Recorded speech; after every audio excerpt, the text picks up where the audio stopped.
Olá pessoal, tudo bem? Estamos de volta com mais um vídeo no nosso canal Roger Ribeiro Arte e Cultura. O tema que nós vamos trabalhar hoje é um tema extremamente relevante na nossa sociedade, que é o tema da depressão e suicídio. E nós vamos abordar esse tema numa vertente psicanalítica, porque é a área que eu trabalho e também um dos objetivos desse canal é popularizar o acesso a conhecimentos, democratizar a psicanálise, a psicologia, as artes. Por isso que o nome do canal é Roger Ribeiro Arte e Cultura, porque a gente sempre vai privilegiar a arte, a música, as tradições religiosas, os conhecimentos psicológicos, tudo de uma forma popular para que tenha acesso a todos. Bom, esse tema da depressão e suicídio, né? Seria hoje em dia meio que o que muitos autores falam que é o mal do século, né? E esse tema, de certa forma, está articulado com o primeiro livro que eu publiquei em 94, que é Nos Labirintos da Solidão. Aqui eu era novinho, né? Tinha 25 anos, né? Então, meu primeiro livro. E alguma das vertentes que a gente pode trabalhar esse tema da depressão tem a ver também com esse tema da solidão, né? Então, primeiramente eu vou explicar um pouco do ponto de vista da medicina, né? O ponto de vista psiquiátrico ou biológico, né? Sobre o que é depressão. Na vertente psicanalítica, o Freud publicou uma famosa obra em 1914, que é O Luto e a Melancolia, que ele estabelece um paralelo entre a experiência do luto, que é uma reação que nós temos diante de alguma perda, com a melancolia, que é algo mais profundo, que modernamente a gente chama da depressão. Então, como que a psiquiatria ela vê a questão da depressão? Primeiramente, que a depressão ela é uma doença orgânica e que ela estaria classificada nos transtornos de humor, né? Então, a depressão ela é causada por uma deficiência de um neurotransmissor chamado serotonina, né? O cérebro tem uma deficiência de produção da serotonina. Então, o cérebro não produz a serotonina na quantidade adequada para que o sujeito tenha a experiência de satisfação, porque nós temos no nosso cérebro uma região que se chama sistema de recompensa cerebral, que é responsável pelas sensações de bem-estar. Então é onde é produzida a dopamina, que é o neurotransmissor responsável pela excitação, a serotonina, que é o neurotransmissor responsável principalmente pela satisfação, pela alegria, as endorfinas. Então, todos esses neurotransmissores que também têm funções hormonais, eles são responsáveis pelo nosso estado de satisfação, de contentamento, de alegria. Então, é um componente biológico e a serotonina, a produção dela, tem como precursor um aminoácido chamado triptofano, que é rico em alimentos como os vegetais, os legumes. E o triptofano também ele é produzido quando a gente tem uma maior exposição solar, né? Então, nos países, os países baixos ali da Europa, que tem uma exposição solar diferente da nossa, esses casos têm uma maior incidência de depressão. Por quê? Porque por conta do próprio clima, a produção do triptofano e da serotonina ela acaba sendo prejudicada. Então, exposição solar também ajuda no nosso humor, né? E a gente sabe muito bem disso aqui no Brasil, né?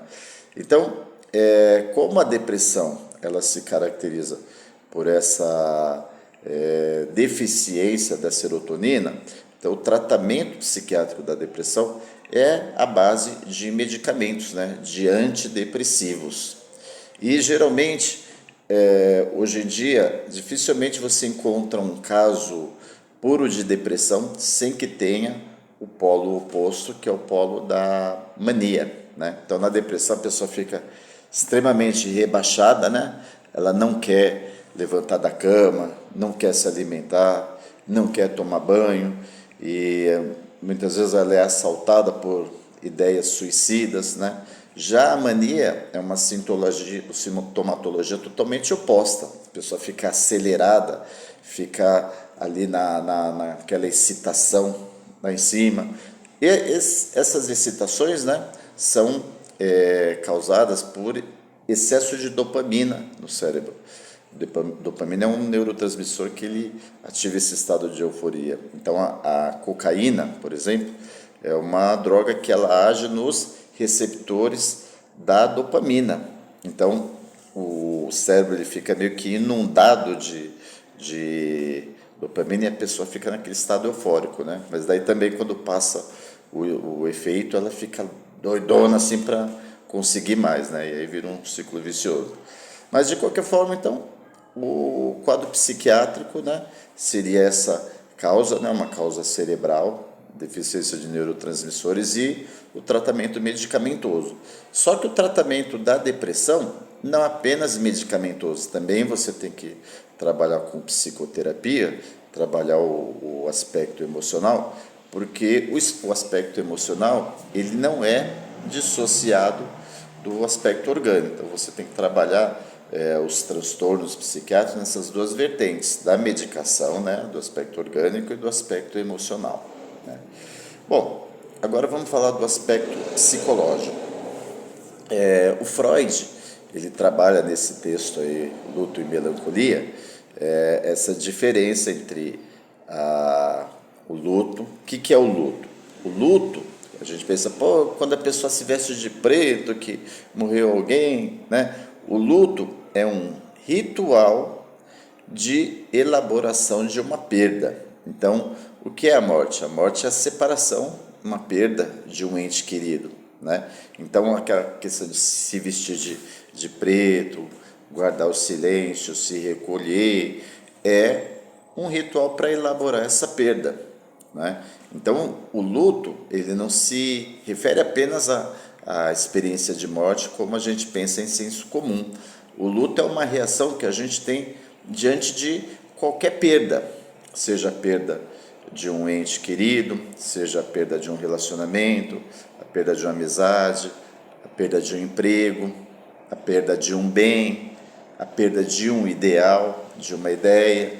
Então, tudo aquilo que a gente se afeiçoa e que a gente se separa, ou seja, que tem uma perda, essa perda, né, é esperado uma reação que é a reação do luto, que é uma forma de você elaborar essa perda. Então, a perda é uma coisa normal que a gente vive na vida e quando a gente tem essa experiência do luto, a gente passa por um período de recolhimento, elabora e vida que segue, né? Já a melancolia ou a depressão é algo muito mais profundo, né? Então, Freud ele estabelece algumas diferenças, porque na experiência do luto, o sujeito sabe o que perdeu. Eu estou triste porque eu perdi meu relacionamento, perdi meu emprego, perdi meu dinheiro, perdi minha ideia de um projeto de sucesso que eu perdi. Então, existem essas diversas perdas que a gente elabora através do luto. Na depressão, ou seja, na melancolia, o sujeito sabe que perdeu, mas ele não sabe exatamente o que ele perdeu. No luto, o sujeito sabe o que perdeu. Na melancolia, ele não sabe por quê? Porque essa perda, ela vai ter um registro a nível inconsciente, né? Na nossa mente a gente tem a consciência, que é o que a gente percebe pelos nossos sentidos, a percepção do mundo, o pré-consciente, que é aquela região da mente responsável pela memória, e o inconsciente, que é tudo aquilo que a gente não sabe, que a gente reprimiu, né, na nossa mente que a gente não sabe. Então, na melancolia, ou seja, na depressão, o sujeito não sabe o que ele perdeu. Porque, às vezes, uma perda externa, uma perda que ele percebe, vai se conectar a um outro estado de perda inconsciente que o sujeito não sabe o que é, né? Então, uma coisa que aparentemente é simples, na depressão toma uma outra percepção muito mais profunda, né? Então, o Freud fala da perda de objeto e o que o Freud entende por objeto, né?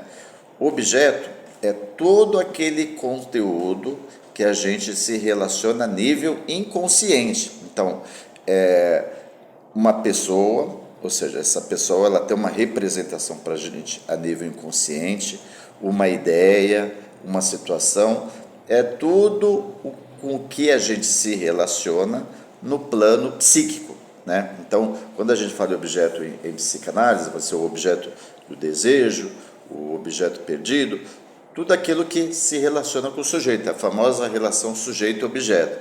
Só que o objeto geralmente tem uma representação inconsciente com que a gente se relaciona. Então, quando na depressão Freud fala que o objeto da perda, ou seja, por exemplo, na morte de alguém, né? Então o ego perde aquele objeto que ele está afeiçoado. Só que esse objeto ele mobiliza sentimentos a nível inconsciente muito mais profundos. Então, o que acontece? O ego perde o objeto e uma forma de se defender dessa angústia, o ego mobiliza um mecanismo de defesa chamado identificação, né? Então, assim, o que é identificação? É como se a pessoa se tornasse o objeto.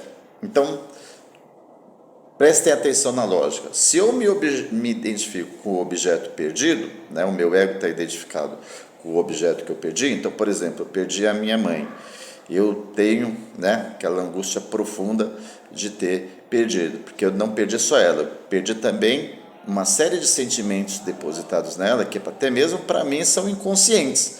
Então, para meio que aplacar essa angústia da perda, eu me identifico com esse objeto. Então, é como se eu e esse objeto fôssemos fundidos. Mas como esse objeto está perdido, então é como se o ego também se perdesse, né? Então, é uma operação um pouco complexa, mas a gente tenta descomplicar para que a psicanálise seja acessível, né? Então, o ego se identifica com o objeto perdido e é como se ele se perdesse também. Então, o deprimido, ele tem uma experiência emocional de total esvaziamento, que é como se a pessoa tivesse perdido a si mesmo, né? Então, uma das diferenças, né, do luto e da depressão é que a pessoa no estado do luto, ela sabe o que ela perdeu e nesse período que ela está enlutada, o mundo externo perde o valor, é como se ela se afastasse do mundo externo, o mundo externo se torna desinteressante. Já na depressão, além do mundo externo se tornar desinteressante, o próprio ego, a própria pessoa, o próprio mundo interno da pessoa se torna esvaziado, né? Então ela vive uma sensação de vazio interno e de aniquilamento interno, né? Por quê? Primeiro porque ela se identifica com esse objeto perdido, então é como se o próprio eu da pessoa se dissolvesse, né? Então todos vocês aí, imaginem, vocês têm a sensação de que vocês perderam a si mesmo, né? Então, o mundo interno da pessoa se torna totalmente esvaziado.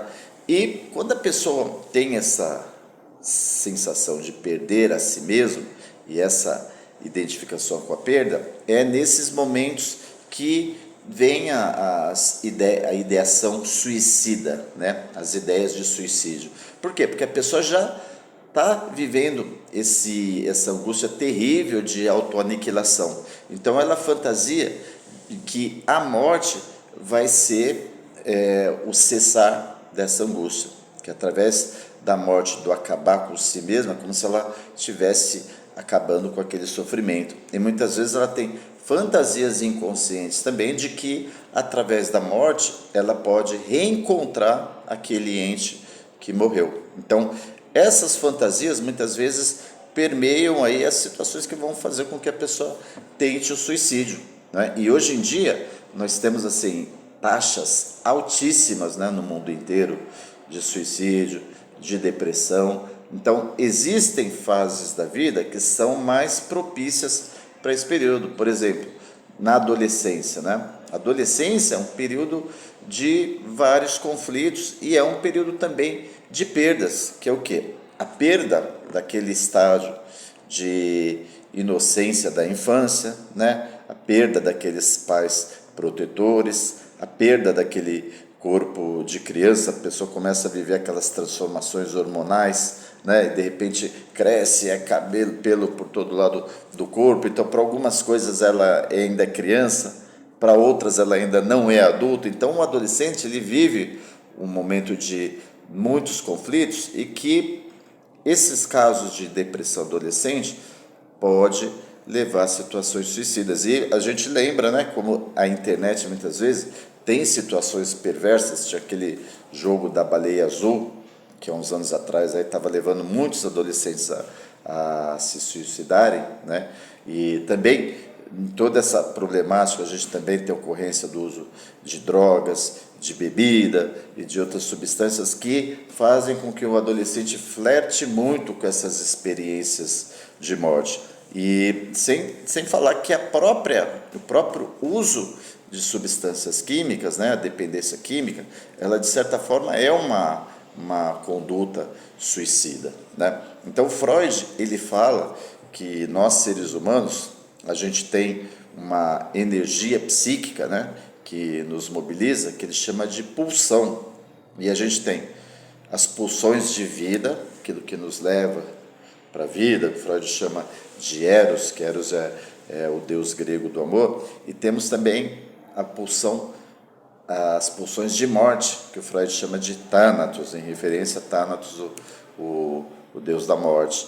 Então, essas experiências de suicida têm a ver com essas pulsões de morte, né? Muitas vezes, assim, o ser humano, ele repete na vida, né, situações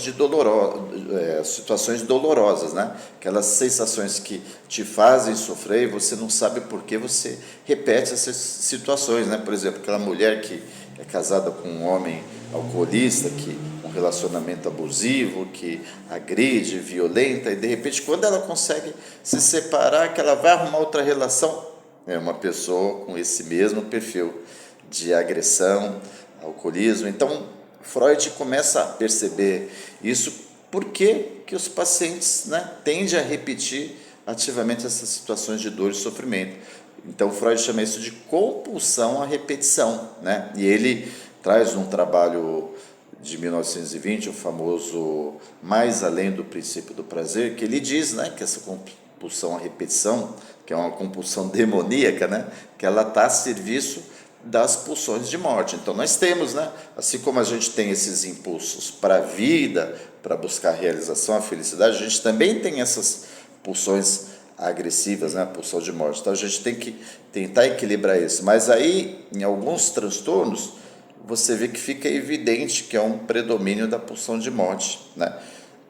Nas compulsões, principalmente nas dependências químicas, o próprio quadro da depressão, né? Então tem uma forte ação da pulsão de morte.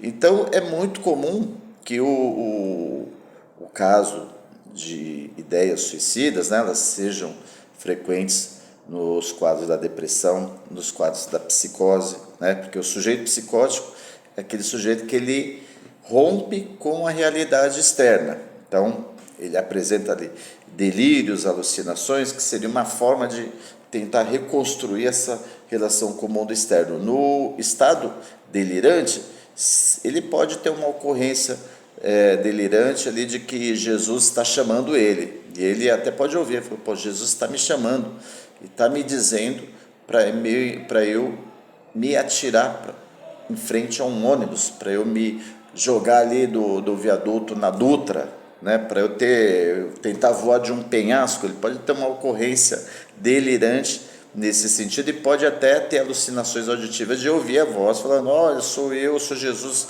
venha me encontrar, se jogue na frente de um caminhão, e ele pode ter essa ação de se suicidar. A gente sabe de muitos casos, né, que ocorreram óbitos em situações assim, né? Então, são produções fantasmáticas. Então, assim, são patologias que devem ser tratadas psicologicamente, psiquiatricamente, né? E o suicida, ele muitas vezes, ele tem alguns comportamentos simbólicos em que ele meio que vai avisando que isso está para acontecer, né? Como, por exemplo, tentar reencontrar aqueles amigos que faz tempo que não vê, deixar cartas, quer ser uma forma assim de fazer uma despedida, né? Então deixar sinais de que de alguma forma ele está partindo, né? Mas via de regra, a tentativa de suicídio, ela geralmente é um pedido de ajuda, é uma forma de pedir ajuda. Só que como a pessoa não consegue entrar em contato com isso, expressar isso verbalmente, procurar ajuda para falar disso, ela, ao invés de falar, ela age, né? Então, é uma tentativa de suicídio assim, que é um pedido de ajuda. Muitas vezes é uma tentativa assim de suicídio, vamos dizer assim, meio mequetrefe, né? A pessoa vai tentar se suicidar tomando um Doril, tentando se jogar ali da janela do térreo, tentando se afogar na bacia do banheiro, né? Mas assim, situações assim que não vai acontecer nada. Então, quando ela cai lá desmaiada, ela cai com um remédio lá na mão para já saber o que ela tomou, né? Então, mas o que acontece? Não dá para a gente arriscar, né? Quando a pessoa tem uma tentativa de suicídio, mesmo que na verdade ela não queira levar isso a cabo, por um erro de cálculo, ela pode concretizar um suicídio, né? Então, assim, sempre que essa temática aparece na terapia, no tratamento de alguma coisa, óbvio que a gente sempre tem que redobrar a atenção, mas a gente tem que prestar atenção também do que aquilo significa, né? Muitas vezes, como eu falei, é uma tentativa de ajuda, mas que se você não monitora isso de uma forma adequada e não trabalha isso também com a família, pode resultar de fato uma tentativa de suicídio, né? Bom, então assim, do ponto de vista psicanalítico, né, que eu falei, que o Freud diferencia a depressão, né, a melancolia do luto, né, que a pessoa sente aquele esvaziamento interno, como se o próprio ego tivesse se perdido. Qual é o tratamento? Então, recomenda-se que exista o tratamento psiquiátrico, né, medicação, né, exista o tratamento psicológico, né, psicoterapia, psicanálise, qualquer forma de psicoterapia. E se a pessoa tem uma comorbidade, o que é comorbidade? É quando ela tem 2 quadros patológicos associados. Ela pode ter uma depressão e ser dependente química, ser psicótica e ter também a depressão. Então, às vezes, isso pode acontecer. Então, muitos casos que a gente precisa também de outras estratégias de tratamento, como tratamento em grupo, psicoterapia familiar. Então, tem que dar todo esse apoio. Mas o importante é o quê? Que a gente não seja preconceituoso com os transtornos psiquiátricos. Procure se informar. Não utilize preconceitos religiosos, achar que a pessoa está possuída pelo diabo, está possuída pelo Satanás e quer só levar na igreja. Não, não é isso, gente. É caso de saúde mental, né? De doença, precisa de tratamento médico, psiquiátrico, psicológico. E principalmente sempre a gente ter um abraço de conforto, uma palavra de conforto, indicar o tratamento. Tem instituições aí como o CVV, que mantém ali atendimento telefônico, porque às vezes a pessoa está naquele estado de angústia e não sabe o que fazer, e muitas vezes uma ligação até pode salvar a vida da pessoa, porque muitas vezes o que a pessoa está precisando é simplesmente de alguém que ouça, né? Ela não quer alguém que fale: olha, você está possuída pelo diabo, você está fazendo isso errado. Ela simplesmente que acolha, né? Ouça, só ouça, acolha. Às vezes um abraço é o que a pessoa está precisando, né, para reformular aí a sua vida. E a gente teve muito dessas ocorrências de depressão, principalmente na pandemia, né? Porque naquele período da pandemia a gente viveu um período da história recente, o pior período, né? Pior crise sanitária, que a gente não tinha certeza como ia ser a nossa situação econômica e social, se a gente ia conseguir trabalhar, se a gente ia ter dinheiro para se alimentar, se a gente ia conseguir sobreviver, se os nossos familiares iam conseguir sobreviver, nossos pais, nossos filhos, nossos irmãos, nossos amigos. Muita gente perdeu familiares, perdeu amigos, teve gente que perdeu a família toda. Então foi um período de uma experiência de perda que cotidianamente a gente estava ouvindo, né? Milhares de pessoas morrendo por dia no mundo todo. Então foi um período assim de total desconforto, desolação. E além de ter todas essas perdas, esses temores, a gente tinha que aguentar tudo isso isolado, né? Não podia encontrar pais, filhos, não podia encontrar ninguém, a gente tinha que aguentar isso isolado, sem poder abraçar as pessoas que a gente ama. Então, foi realmente assim um período terrível que colocou à prova, né, as nossas capacidades emocionais, né, de lidar com essas catástrofes. Então, nós que conseguimos sobreviver à pandemia, realmente não é pouca coisa, né? Nós somos heróis, que a gente conseguiu sobreviver à pandemia e conseguimos sobreviver ao Bolsonaro, né? Então, gente, nós somos heróis, né?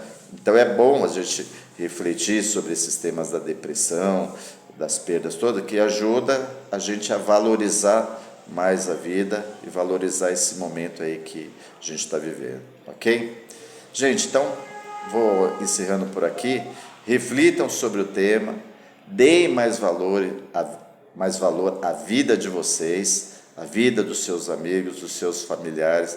Valorizem cada momento, porque cada dia que passa, né, a gente está ficando mais velho, o tempo passa muito rápido, a vida é curta e a gente precisa aproveitar, tá bom?